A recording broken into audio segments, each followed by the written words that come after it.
Shalom, saudara dan saudari yang terkasih dalam Tuhan kita Yesus Kristus. Marilah kita luangkan waktu beberapa menit untuk berkencan dengan Tuhan saat ini, agar dari hari ke hari kita semakin dekat dengan Tuhan, sehingga hidup kita semakin diberkati dan menjadi berkat. Pembacaan dari surat Rasul Paulus kepada jemaat di Roma, bab 15 ayat 7. Sebab itu terimalah satu akan yang lain, sama seperti Kristus juga telah menerima kita untuk kemuliaan Allah. Demikianlah sabda Tuhan, syukur kepada Allah. Saudara dan saudari yang terkasih dalam Tuhan kita Yesus Kristus, di dalam kehidupan sosial yang kita jalani, terkadang keberadaan orang-orang di sekitar kita membuat kita merasa terusik. Hal ini pernah dialami oleh bangsa Israel, di mana Tuhan ingin membentuk dan menguji bangsa ini menjadi suatu bangsa yang kuat, baik secara mental maupun secara rohani. Tuhan ingin melatih bangsa itu menjadi bangsa yang kuat, mampu berperang dan mengandalkan Tuhan. Di samping itu, Tuhan juga ingin menguji hati bangsa Israel, apakah mereka masih berpaut sepenuhnya kepada Tuhan, walaupun situasi sulit datang menghimpit. Namun sangat disayangkan, karena dalam situasi seperti itu, tindakan umat Israel mengecewakan Tuhan. Mereka mengambil anak-anak perempuan.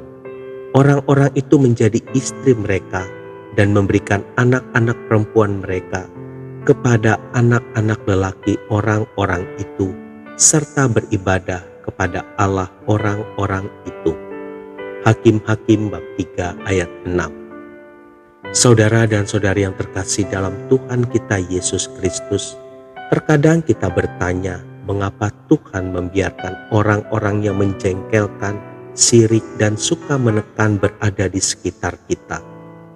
Tetapi ingatlah selalu bahwa tidak jarang Tuhan mengajar kita melalui kondisi-kondisi sulit yang ada di sekitar kita. Kita tidak perlu mengeluh dengan keberadaan mereka. Saat bertemu dengan orang yang selalu menyakiti hati kita, sapalah dengan tersenyum. Bukankah melalui dia Tuhan menjadikan kita orang yang sabar dan kuat? Saat bertemu dengan orang yang pernah mengkhianati kita, baik-baiklah berbincang dengannya. Sebab jika bukan karena dia, kita akan terlalu mudah percaya kepada semua orang. Memang sulit melakukan semua ini dengan kekuatan kita. Untuk itu mintalah kekuatan dan kemampuan dari Roh Kudus.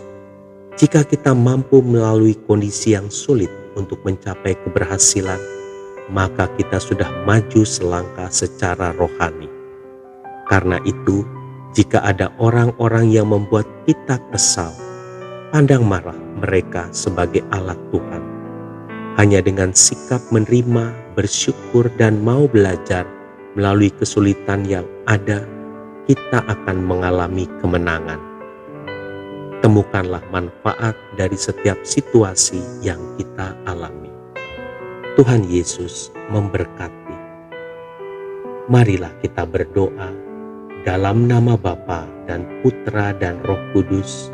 Amin. Tuhan Yesus, berilah aku hati yang selalu bersyukur atas keberadaan orang-orang yang ada di sekitarku. Amin. Dalam nama Bapa dan Putra dan Roh Kudus. Amin.